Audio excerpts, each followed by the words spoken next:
What's going on, guys? Jordan here with HD. Going to be going through a leg workout today. So we're going to start with a warm-up first. Kind of get the hips and knees ready. Hips, knees, and low back. Today is my second of 2 lower body days for the week. So it's going to be more hamstring glute dominant rather than quad dominant. So I'm squatting in one of my sessions. This is not going to be the squatting session. So we're going to start off warm-up, prone hamstring curl, move into leg press. We're going to go single leg, or a Bulgarian split squat, single leg quad extension, and then maybe finish off with some dumbbell RDLs to finish. So pretty straightforward. It's meant to complement and contrast the first day of the week, so we might film that in a couple weeks just to kind of show you what the full training cycle is currently looking like. And yeah, so I think a big focus today, again, like exercises, or rather like videos in the past, we're going to be focusing on the quality of the movement, some of the intangibles around the execution.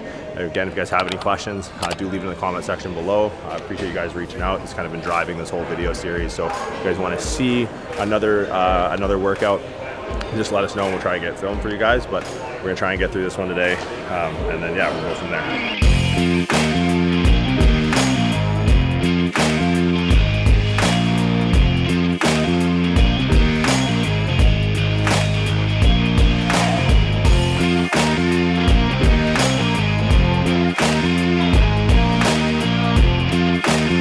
I think too, those aren't helping at all. The lifting shoes? Well, just, yeah, like, it's good for squat. I use them when I squat. Yeah. I'm just wearing them because... But in the time between, carry around flats.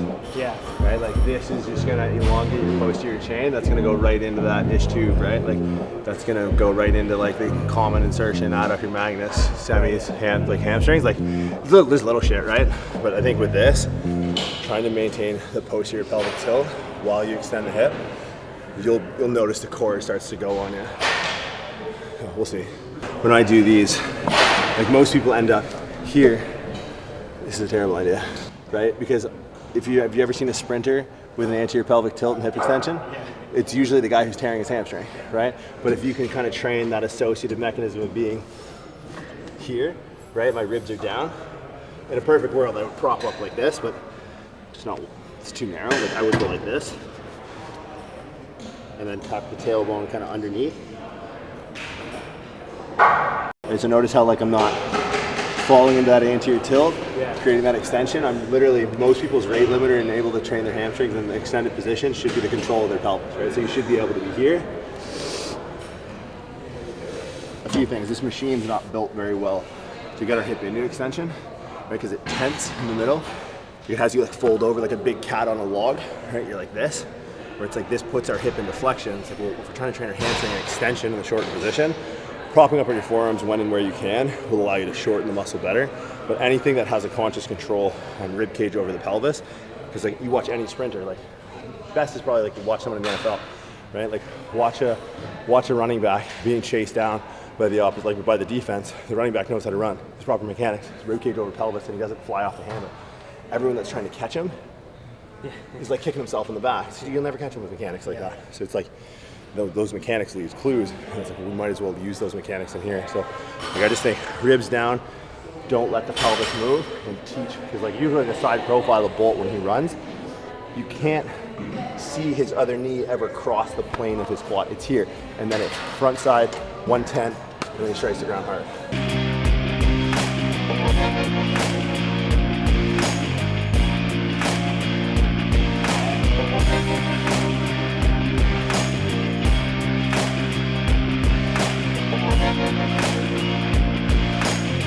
Yeah, see, no, posterior tilt. Yes, there. Keep that. Don't let you're losing it. See how you want the anterior tilt? Yeah. Good. So see how this range stays up? Good. Yeah. Go. Just don't think about full range of motion of like the movement of the machine. Think of just the muscle. Better. Just think of that control. Ribs down, reset. Stop, reset. There it is. Oh, no. You're reverting to the anterior pelvic tilt. Nope, opposite. There. Yeah. That's it. That's where you live. Good. Okay, so today we're lucky to be joined with Dr. Adeel Khan. So Adeel is a pain doc, regenerative sports medicine. Yeah, regenerative sports medicine. I like that. All right. So regenerative sports medicine doc that works with a lot of the team, the HD team here in Toronto, as well as athletes all over the world. So we're going to be going through kind of using Adeel as a case study. Adeel is strong. We pulled, he was pulling 555 off a trap bar for 6 yesterday, but he's having some issues with the hamstrings that I think a lot of you guys might suffer from. So one thing we're going to really try and reinforce with dealing with you guys is that control of the pelvis, that stability of the pelvis as we use our hamstrings. Right? We start to get lazy and we allow the machine to stabilize for us. We dip into that anterior pelvic tilt. We end up in this global extension pattern. We put an undue amount of stress in the actual tendon at the hamstring, kind of up in our pelvis, and then that could long-term kind of resort to pain. Our body finds it expedient to adopt this technique where it's not necessarily the most effective technique. So we're going to hopefully try and repattern this and relearn the effective technique in lieu of the expedient technique. I've had bilateral hamstring pain near the insertion, and even though I'm a sports physician, I have access to some of the top sports doctors and imaging and everything. All that came back normal, but I've still had this pain for over 2 years. And unfortunately, a lot of people haven't looked at the mechanics in the gym. They've only make very generic recommendations. So Jordan's able to look at me and say, okay, you need to work on your pelvic stability and your technique needs to be modified. And so that's what we're going to do, and hopefully finally get back to pain-free training. If I say, I could say ilium and ischial tuberosity and adductor magnus, and you can index and file and sort of decode everything I say, but most trainers just don't know enough anatomy. I honestly think that's it. Because it's if you don't know, if you have a child that doesn't know phonemes, and the different phonetics of words, then they can't put words together. But we're trying to write stories, but you don't know basic phonetics. Right? And I think that's really it. So the phonemes of the conversation around training, it starts with anatomy. And if you don't know anatomy, then you can't possibly start to string this stuff together. Right? We take for granted the layers of complexity that we can talk on because we know the anatomy first. Right? I think that's the biggest thing. You blow. I literally did a seminar once. They're why does he complicate things? Why doesn't he just say arm bone instead of humerus? I said, guys, come on, throw me. This is crazy, but it's hard, man. Because the barrier of entry is so low, right? The barrier of entry is so low, but the musculoskeletal system is the most neglected, right? It's actually in the medical world, they don't do any testing for it. No. You go to your doctor, they'll be let's order a kidney test, let's order a liver test, we'll check your cholesterol. Where's the screening? Where's the primary screening for musculoskeletal? Right. There's none, right? No. And the musculoskeletal system is actually the most burden to society, right? So I think that's what we're gonna work on. Yeah. I think it's you can't execute these programs without ones and zeros, right?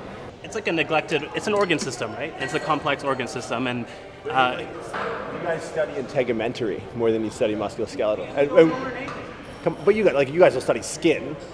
I'm saying in musculoskeletal we learn nothing. Literally, cover integumentary, skin is yeah. And chiropractic the same. Yeah. My sister's a physician. Her med school the same. It's just so overlooked. But what's the stat? 8 out of 10.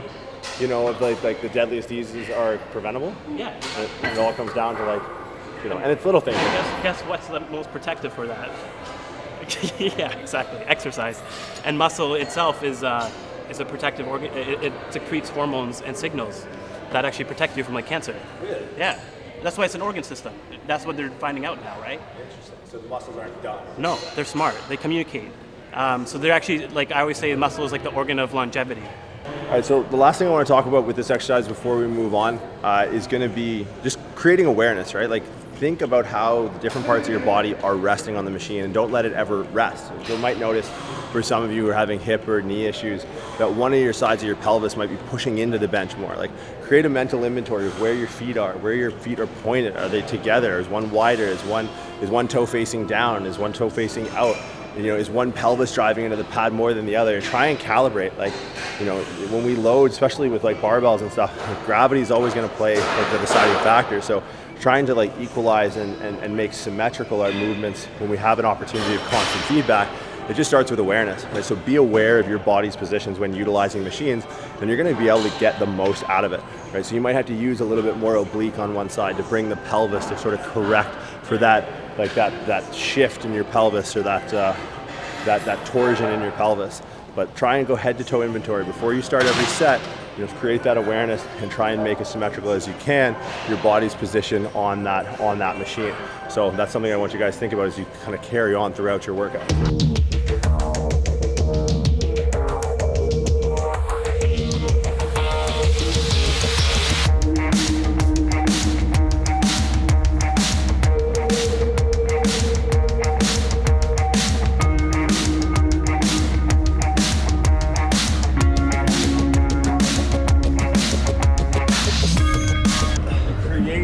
proper technique by painting the outline of the outer board. So I would say that's too high.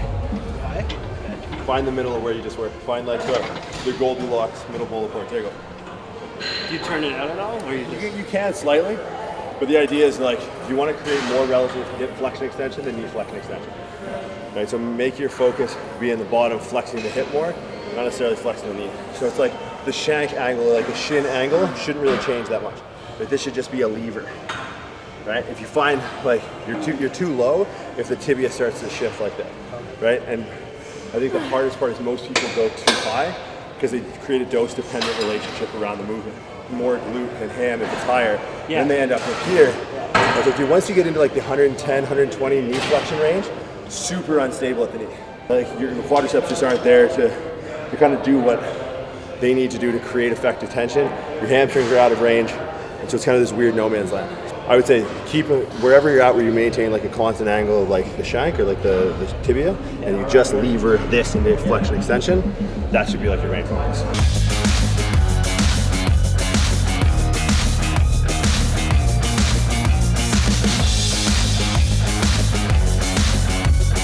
All right guys, so we're going into the second exercise of the workout now. So B1 is going to be kind of a glute focused leg press. So a couple execution points I want you guys to realize: don't go too high. Most people go high and out right away. You put the glute in a pre-shortened position. It's not going to allow you to get full length of the movement. So not necessarily an ideal way to go. Some people go lower for quads, higher for glutes, hams. That's kind of true, but there's a nuanced middle ground that we want to find.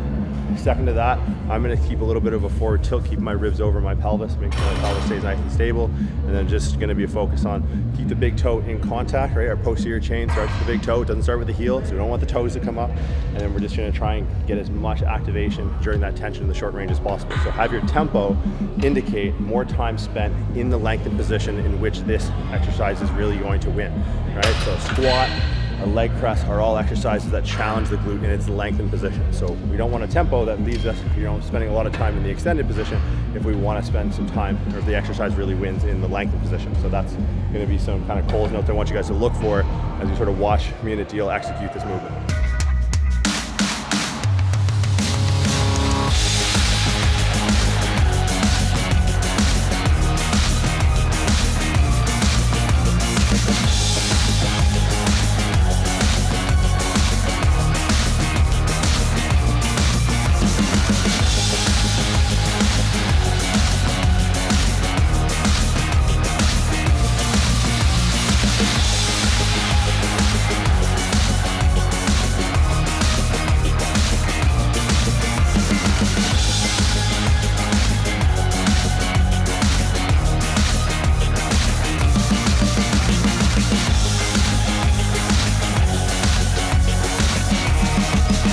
All right guys, so third exercise, we're gonna move into walking lunges.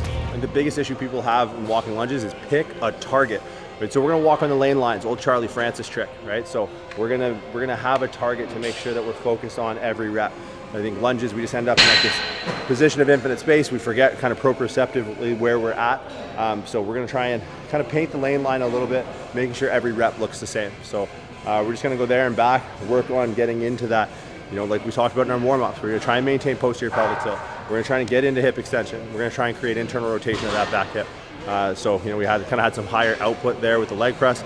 Now we're gonna be going in, trying to reinstate some more like the quote unquote function at the hip.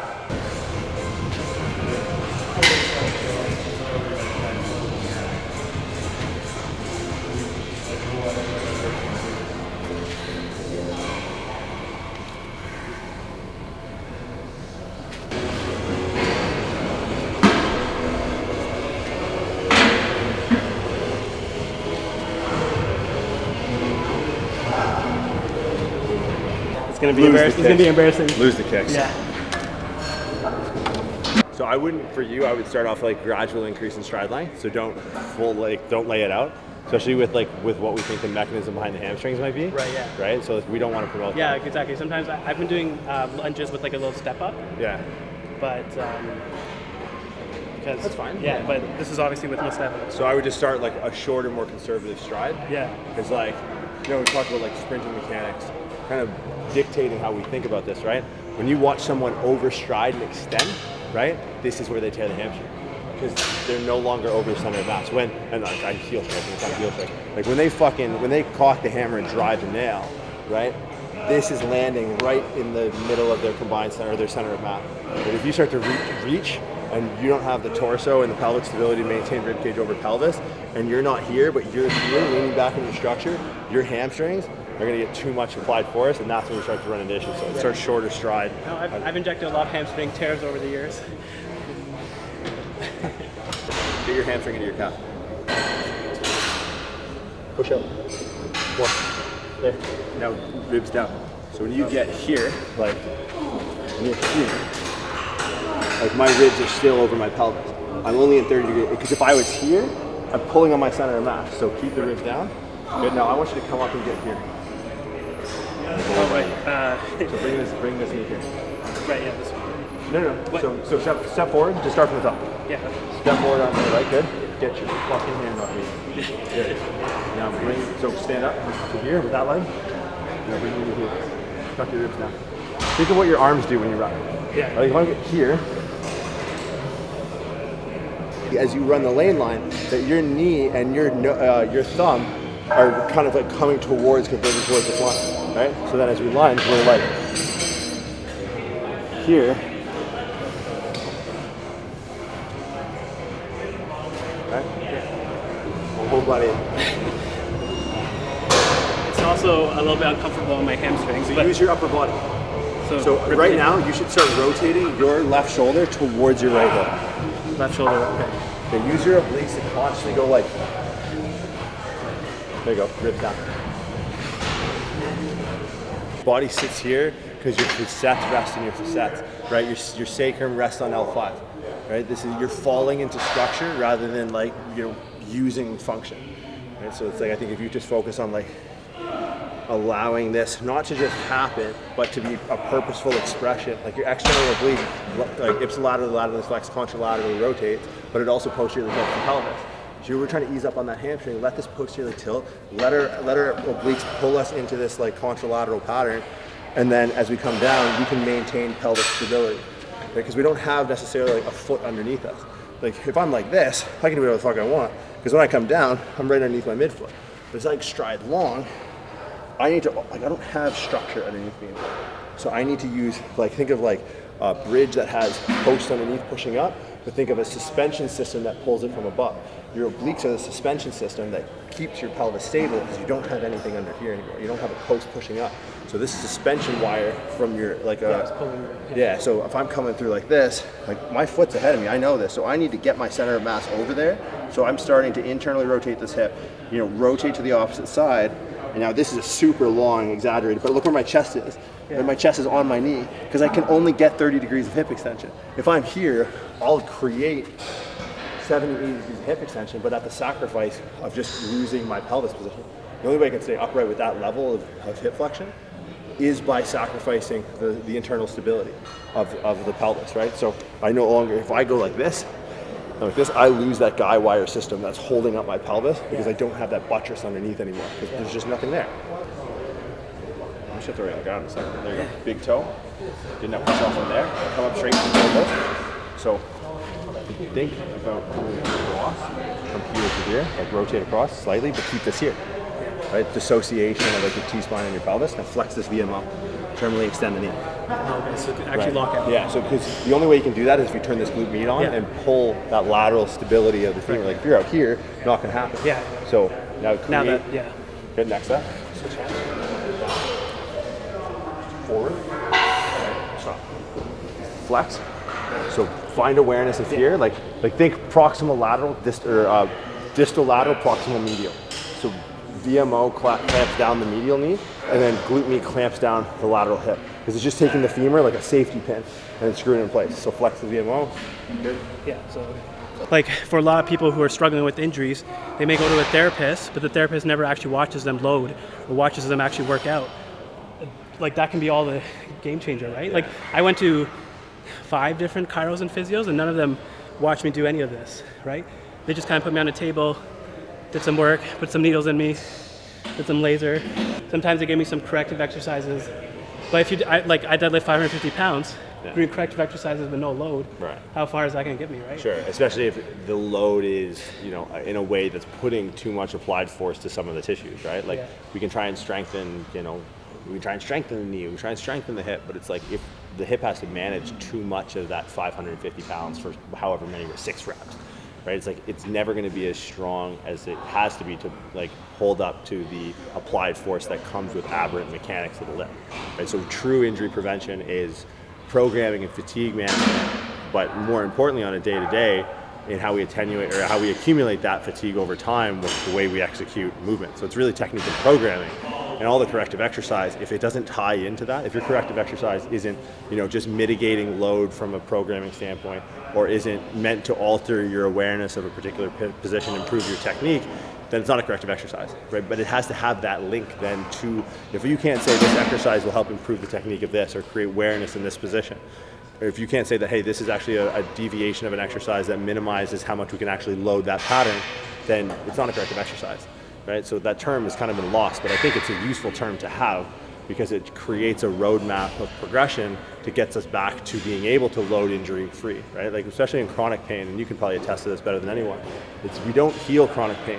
We have to unlearn chronic pain, right? And that's where this roadmap of progression, starting from corrective exercise to exercising correctly, I think really starts to take shape. All right, guys, so quick and simple, that's second lower body session for the week. So huge thanks to Adeel for tagging along and kind of... Thanks to you, man. helping me walk through kind of some of the more nuanced details. And guys, I know some of the stuff, it might be the first time you've heard it. Just don't let it be your last. Like, I get it, I've been there. It can be complicated. It's meant to be complicated. It makes it worth it. So you guys do have questions, leave them in the comment section. We've been doing workouts pretty much based off what you guys have been looking for.